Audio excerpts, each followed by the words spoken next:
Hello ചങ്കളെ, മുംബൈയിൽ മസ്റ്റായിട്ട് experience ഉണ്ട് എന്താണെന്ന് വെച്ച് കഴിഞ്ഞാൽ ഞാൻ പറയും ഇവിടുത്തെ ലോക്കൽ ട്രെയിൻ യാത്ര അത്ര ഡേഞ്ചറായിട്ടുള്ളൊരു യാത്രയാണ്. അത് മാത്രമല്ല, അത് വല്ലാത്തൊരു എക്സ്പീരിയൻസുമാണ്.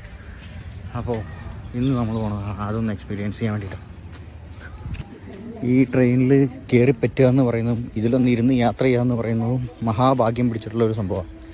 അത് നിങ്ങൾക്ക് കാണുമ്പോൾ അറിയാൻ പറ്റും എത്രത്തോളം ഭീകരമാണ് മുംബൈയിലത്തെ ലോക്കൽ ട്രെയിൻ യാത്ര എന്ന്. സാധാരണ ചെറിയ ചെറിയ റെയിൽവേ സ്റ്റേഷനിലൊന്നും വലിയ തിരക്കുണ്ടാവില്ല, കണ്ടില്ല. ഇപ്പം ഞാൻ നിൽക്കുന്ന അവിടത്തൊന്നും വലിയ തിരക്കില്ല, പക്ഷേ മെയിൻ സ്റ്റേഷനുകളിലായിരിക്കും നല്ലൊരു തിരക്കുണ്ടാവുക. അതുകൊണ്ട് ഞാൻ ഇന്ന് പോകുന്നത് താനയിലേക്കാണ്. എനിക്ക് തോന്നുന്നു അവിടെയാണ് ഞാൻ കണ്ടിട്ടുള്ള ഏറ്റവും വലിയ തിരക്ക് ഉള്ളൊരു റെയിൽവേ സ്റ്റേഷൻ. ഇതാണ് മുംബൈയിലെ AC ട്രെയിൻ.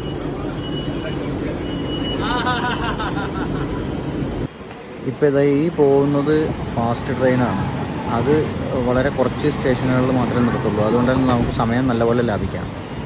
മുംബൈയിൽ 3 ലൈനിലായിട്ടാണ് ലോക്കൽ ട്രെയിൻ ഓടുന്നത്.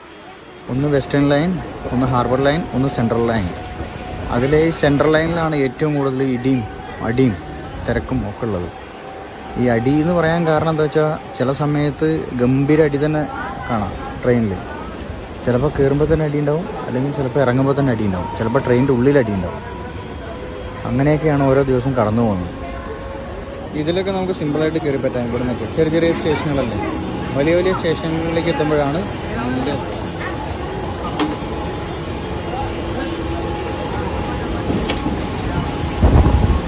അങ്ങനെ നമ്മൾ കയറി. തിരക്കുള്ള സമയത്തെ ട്രെയിനിൽ കയറുന്ന പോലെ തന്നെ ഒരു ടാസ്ക്കാണ് ട്രെയിനിൽ നിന്ന് ഇറങ്ങുക എന്ന് പറയുന്നത്. ട്രെയിനിൽ അത്യാവശ്യം തിരക്കായി തുടങ്ങി. ഇതൊന്ന് വേണം പതുക്കെ പുറത്തിറങ്ങാനായിട്ട്.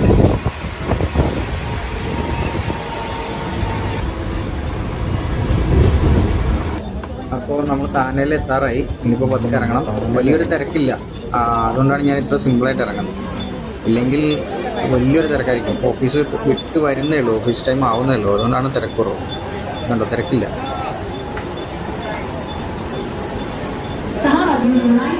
ഇത്ര നേരം നമ്മൾ കണ്ടതല്ല ഒരു നോർമൽ യാത്രയാണ്. ഇവിടെ നിന്ന് അങ്ങോട്ടാണ് യഥാർത്ഥ സ്ട്രഗിൾ ചെയ്തിട്ടുള്ള യാത്ര തുടങ്ങുന്നത്. ഇവിടെയൊക്കെ എന്ന് പറഞ്ഞു കഴിഞ്ഞാൽ രാത്രി ആകുമ്പോൾ പൂഴി ഇട്ടാൽ കഴിഞ്ഞാൽ നിരത്തുമില്ല, അത്രയും വലിയ തിരക്കായിരിക്കും. സീറ്റ് കിട്ടിയില്ലെങ്കിൽ പിന്നെ അടുത്ത ഓപ്ഷൻ ഇതൊക്കെയാണ്. അവനവൻ്റെ ബാഗൊക്കെ വെച്ച് രാജാവിനെ പോലെ ഇരിക്കാം. അങ്ങനെ തിരക്കുള്ള ട്രെയിനുകൾ വന്നു തുടങ്ങിയിട്ടുണ്ട്. നമുക്ക് കണ്ടോ, ഇതിൽ കാണാൻ പറ്റും ആളുകൾ തൂങ്ങി നിൽക്കുന്നു. ഈ നിൽക്കുന്ന ആൾക്കാർ മുഴുവൻ എങ്ങനെയെങ്കിലും അതിൽ കയറി പറ്റണം എന്ന് പറഞ്ഞിട്ട് നിൽക്കുന്ന. ഇത് ഇറങ്ങുന്നവൻ്റെ ഇടി കൊള്ളണം, കയറുന്നവൻ്റെ ഇടി കൊള്ളണം. ആ അവസ്ഥയിലായിരിക്കും യാത്ര. ഇത് ഇവിടെ നിന്ന് ഇങ്ങനെ തുടങ്ങും. എങ്ങനെയെങ്കിലും ഒരു കാലെങ്കിലും വെക്കാൻ അവസരം കിട്ടിയാൽ മതി എന്ന് പറഞ്ഞിട്ടായിരിക്കും ഓരോ ആൾക്കാരും നിൽക്കുന്നുണ്ടാവുക. ഇതിനിടയിൽ ചിലപ്പോൾ ബാഗ് വലിച്ചു കയറി ചവിട്ടും. എങ്ങനെയെങ്കിലും ഒന്ന് കയറി നിൽക്കണം, അത്രയേ ഉള്ളൂ. എങ്ങനെയെങ്കിലും ഒന്ന് വീട്ടിലെത്തുക എന്ന് പറഞ്ഞിട്ടുള്ള ഒരു യുദ്ധമായിരിക്കും പിന്നെ ഇവിടെ നടക്കുന്നത്. പിന്നെ കണ്ടോ, അതിൻ്റെ ഇടയിൽ കൂടെ നടക്കുന്ന അടുത്ത യുദ്ധമാണിത്. നിർത്തിയിട്ടേക്കുന്ന ട്രെയിനിൽ എങ്ങനെയെങ്കിലും കയറാൻ വേണ്ടിയിട്ട് ക്രോസ് ചെയ്ത് കയറും. ഇത് എങ്ങനെയെങ്കിലൊക്കെ ഒന്ന് അതിൽ കയറി പറ്റണ്ട, സ്റ്റെപ്പൊന്നും ഉണ്ടാവില്ല. എങ്ങനെയെങ്കിലൊക്കെ ചവിട്ടി പിടിച്ച് കയറുക തന്നെ.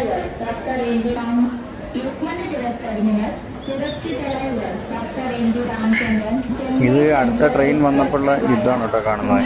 കണ്ടില്ലേ, ഏതിലൂടെ കയറും ഏതിലൂടെ ഇറങ്ങും, ആകെ കൺഫ്യൂഷനാവും. ഇതിനിടയിലൊക്കെ ചെറിയ കൊച്ചുങ്ങളൊക്കെ ഉണ്ടെങ്കിലുള്ള അവസ്ഥ ആലോചിച്ച് നോക്കിയാൽ നമ്മളാകെ മടുത്തു പോകും. ഇതിലൊന്ന് സൂക്ഷിച്ച് നോക്കിക്കോട്ടോ, നിങ്ങൾക്കൊരു കാര്യം കാണാം. ഇവിടെ ഒരു അടിക്കുള്ള തുടക്കം വെച്ചിട്ട് ഇപ്പോൾ ഒന്ന് നോക്കിക്കോ. ഇവിടെ വെച്ചിട്ടാണ് തുടക്കം വയ്ക്കുക. പിന്നെ ചിലപ്പോൾ അവനും കൂടെ കയറിയണമെങ്കിൽ പിന്നെ ട്രെയിനിൽ കയറിയിട്ട് അടിയായിരിക്കും.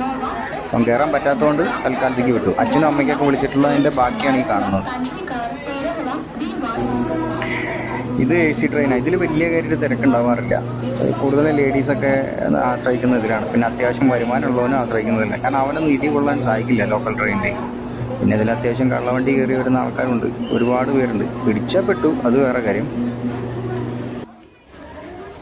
മുംബൈയിൽ വന്നിട്ട് യാത്ര ചെയ്ത് തുടങ്ങിയപ്പോൾ ഞാൻ ഏറ്റവും കൂടുതൽ പേടിച്ചിട്ടുള്ളതും സമ്മതിച്ചു കൊടുത്തിട്ടുള്ളതും ബോംബെയിലത്തെ പെണ്ണുങ്ങളെ കേട്ടോ. കാരണം അവർ ഈ ട്രെയിനിൽ തൂങ്ങിപ്പിടിച്ച് യാത്ര ചെയ്യുന്നത് കണ്ടു കഴിഞ്ഞാൽ നമ്മുടെ ജീവൻ പോകും.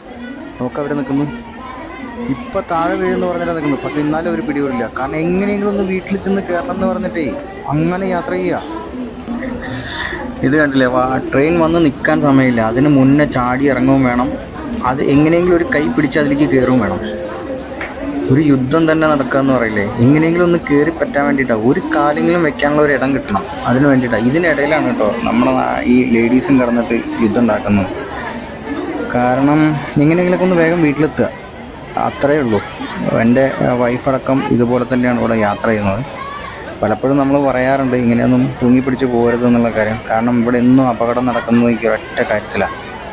എങ്ങനെ പോയാലും അപകടം ഉണ്ടാവും. ഈ ഇടയ്ക്ക് മുംബൈയിൽ അപകടം ഉണ്ടായത് പോലും 2 ട്രെയിനിൽ ഇതുപോലെ തൂങ്ങിപ്പോകുന്ന ഓപ്പോസിറ്റ് സൈഡിലുള്ള ആളുകൾ തമ്മിൽ കൂട്ടിയിടിച്ചിട്ടാണ്. അപ്പോൾ ഒന്ന് ആലോചിക്കുക എത്ര പുറത്തേക്കായിരിക്കും ഇവർ തൂങ്ങി യാത്ര ചെയ്യുന്നതെന്ന്.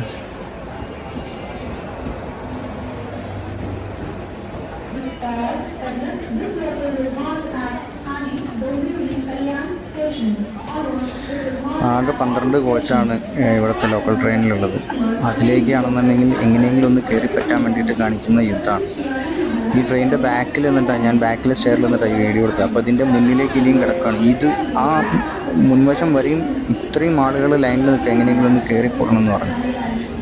ഇത് ഇപ്പുറത്തെ സൈഡിൽ ഇറങ്ങാൻ ഗ്യാപ്പ് ഉള്ളതുകൊണ്ട് അതിലൂടെ ഇറങ്ങുന്നതുകൊണ്ടാണ് ഇപ്പുറത്തോടെ കയറുന്നത്. അല്ലെങ്കിൽ ഇറങ്ങലും കയറലും കൂടെ ഒരു സൈഡിലാകുമ്പോൾ ഒന്ന് ആലോചിച്ച് നോക്കിയൊക്കെ ഇപ്പുറത്തെ യുദ്ധം.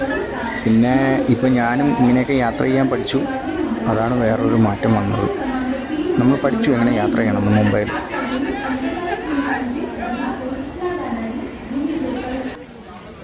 ഇനി അടുത്ത ട്രെയിൻ പിടിച്ചിട്ട് എനിക്ക് റൂമിലെത്തണം.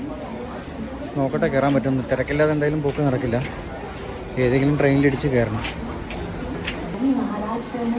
സമയം 10 മണി. ഇപ്പോഴാണൊന്ന് തിരക്ക് കുറയുന്നത്. അപ്പോൾ ഇനി എനിക്കും വലിയ തിരക്കില്ലാതെ യാത്ര ചെയ്യാം. അപ്പം ഇനി നമ്മുടെ ലൊക്കേഷൻ പിടിക്കണം വേഗം. ഓക്കെ. അപ്പോൾ ഇന്നത്തെ വിശേഷങ്ങൾ കഴിഞ്ഞു. ഇനി പുതിയ വിശേഷമായിട്ട് ഞാൻ വരാം. അതുപോലെ ഇതുപോലെയുള്ള മുംബൈയുടെ വിശേഷങ്ങളൊക്കെ കാണാനായിട്ട് നിങ്ങൾ എന്നെ ഒന്ന് ഫോളോ ചെയ്യണം. നിങ്ങളുടെ അഭിപ്രായങ്ങൾ എന്താണെന്ന് വെച്ചാൽ ഒന്ന് കമൻറ്റ് ചെയ്യണം. ഓക്കെ. അപ്പോൾ ഇനി അടുത്ത വീഡിയോ ആയിട്ട് കാണാം.